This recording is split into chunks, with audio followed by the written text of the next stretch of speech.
Self-discipline is the center of all material success. You cannot win the war against the world if you can't win the war against your own mind. I love this one. Fail early, fail often, fail forward. It's always a little bit frustrating to me when people have a negative relationship with failure.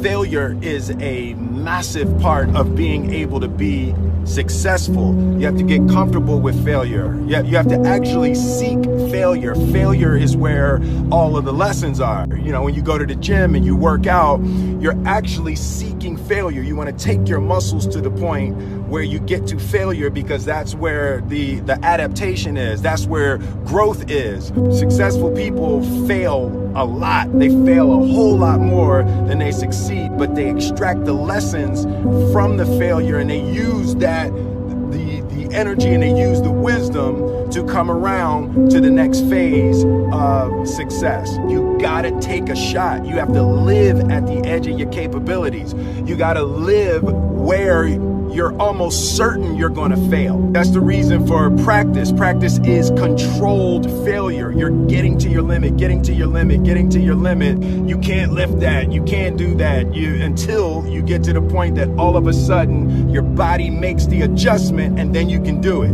Failure actually helps you to recognize the areas where you need to evolve. So fail early, fail often, fail forward. So a dude screamed to me the other night, "Hey, Will, I want to be an actor, man. I want to be an actor just like you." People say stuff to me like that. I'm like, yeah, man, you can do this. Give them an encouraging word.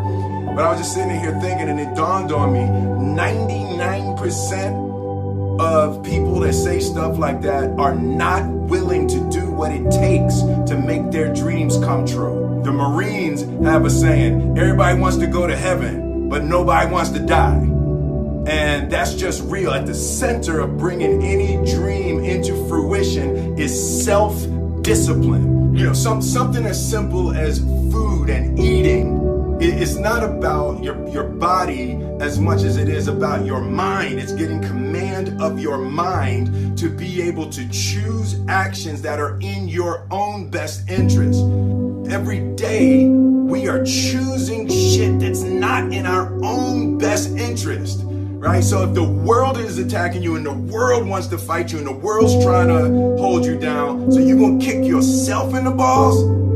So you're going to stop yourself from getting what you dream. Self-discipline is the center of all material success. You cannot win the war against the world if you can't win the war against your own mind. The only thing that I can see, and you can never really look at yourself, the only thing that I see that is distinctly different about me is I'm not afraid to die on a treadmill. Right?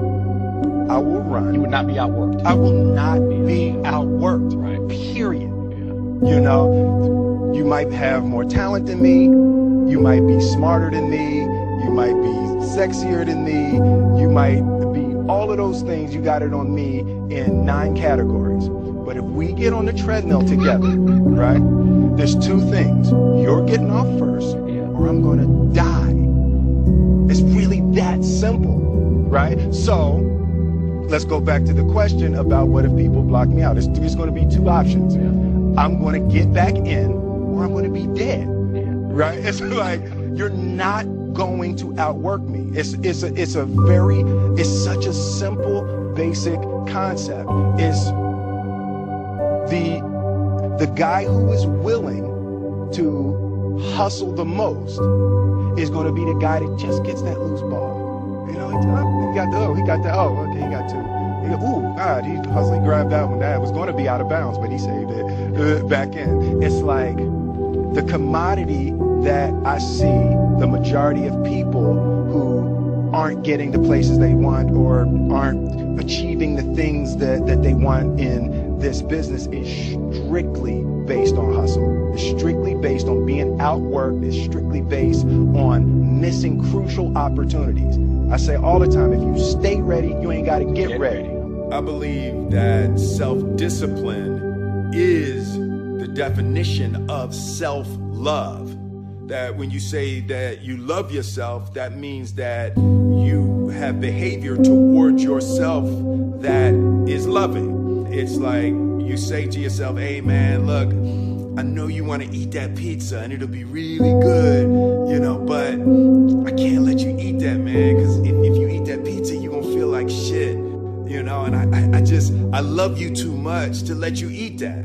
And I think the word discipline has kind of gotten a bad name. We think about it in terms of punishment. I'm not talking about discipline in that way. I'm talking about discipline in the sense that you forego immediate pleasure for the exchange of long-term self-respect. Self-love is, hey, look, I know you got a test on Monday, and I know you really want to go out with your friends. It's Saturday night, you want to go out, but if you fail that test, you're not going to feel good about yourself. I love you too much to let you go out tonight. Self-discipline is self-love. If you want to be happy, you have to love yourself, which means you have to discipline your behavior. The road to sustained happiness is through disciplining your behavior. And I learned very young From my parents, absolutely, that you don't try to build a wall. You don't set out to build a wall. You don't say, I'm going to build the biggest, baddest, greatest wall that's ever been built. You don't start there. You say, I'm going to lay this brick as perfectly as a brick can be laid. There will not be one brick on the face of the earth that's going to be laid better than this brick that I'm going to lay in this next 10 minutes. And you do that every single day. And soon you have a wall. And soon you have a wall. And I think psychologically, the advantage that gives me over a lot of people that I have been in competition with in different situations is it's difficult to take the first step when you look how big the task is. The task is never huge to me. It's always one brick. Me too. Greatness is not this wonderful, esoteric, elusive, God-like feature that only the special among us will ever taste. It's something that truly exists in all of us. It's very simple. This is what I believe, and I'm willing to die for it.